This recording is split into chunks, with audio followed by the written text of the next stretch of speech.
Hey there everyone, Seb here, bringing you a new video review. This time we get to bust out the old Tommy gun to take care of some family business in Mafia 2. I've got the Xbox 360 version here, but this game also came out on the PS3 and PC. In Mafia 2 you play as Vito Scaletta, a Sicilian immigrant who moved to the fictional city of Empire Bay in the United States when he was just a child. He soon found a good friend in Joe Barbero, with whom he set out to do petty crimes. After Vito gets busted, he spends some time in the army. And now, after returning home as a World War II veteran, it is time to get his life back on the road. His father has always been a crump, working at the docks. Following in his footsteps wouldn't make for an interesting game, so instead Vito quickly goes working along with Joe again, in the hopes of bringing in some serious dough.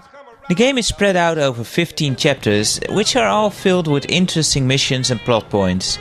The story is well written and it's always interesting to find out what new events await Vito. There are ups and downs throughout and the variety of jobs you'll take on is very big. There'll be guys that need to disappear, F-bombs to drop, stiffs to bury, shady dealings to be made and drunk friends to drive home.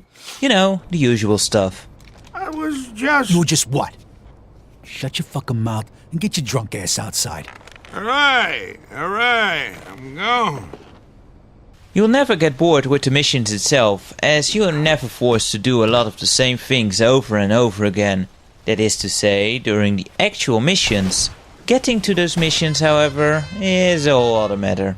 Let's just say that people who enjoy the ride to and from work will really enjoy this game, since that's what you'll spend the most time on in Mafia 2. The game can give a false sense of being a sandbox game.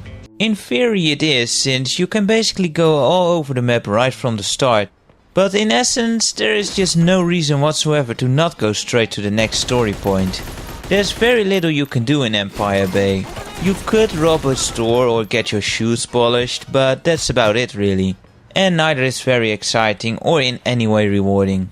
The city itself does a great job of bringing the early 50s back to life, and the people, cars and radio stations featuring licensed music from the time suck you right into this historic setting. The game also tries to be realistic, but at the same time it's breaking this fake realism, so you'll never know if this game is taking itself seriously or not. For example, the cops will go into pursuit as soon as they see you speeding or going through a red light. Yet it's perfectly fine to drive on the wrong side of the road or take a shortcut through the grass. It just feels inconsistent this way and very artificial. Luckily the rules that are there are easy to follow, especially with the handy speed limiter function. Something else that really takes a bit of the believability away from me and kinda annoys me are your passengers. They are all great characters, but as soon as they step in my ride they turn into whiners. These guys whack people for a living, yet they can't understand the simple principle that it's perfectly alright to run a red light when there's no police in sight. What kind of criminal are you? And speaking of that police, I've seen a lot of reviewers praising how aggressive and intelligent they are. And I don't know, I must have been playing another game, since to me they seem pretty stupid actually, even on the high difficulty setting. They are easily lured to drive into something and then you just drive on for 2 more streets and they give up. If you're really in a pickle and want to get rid of them the hard way, you can always change plates and clothes and they'll forget all about you. Or you just buy an officer, of course. A little money goes a long way. This'll help you forget all about it. Thanks for the contribution to my retirement fund. The driving itself feels pretty solid and the car models look great. Most of the visuals do actually. They're not stellar by any means, with especially some stiff animations at times. But the game does look nice enough and shows some vivid colors, which is nice. Characters are also brought to life with some excellent voice talents. At least as long as they avoid any Chinese accent. Sorry gentlemen, this place for member only. Is your fucking membership.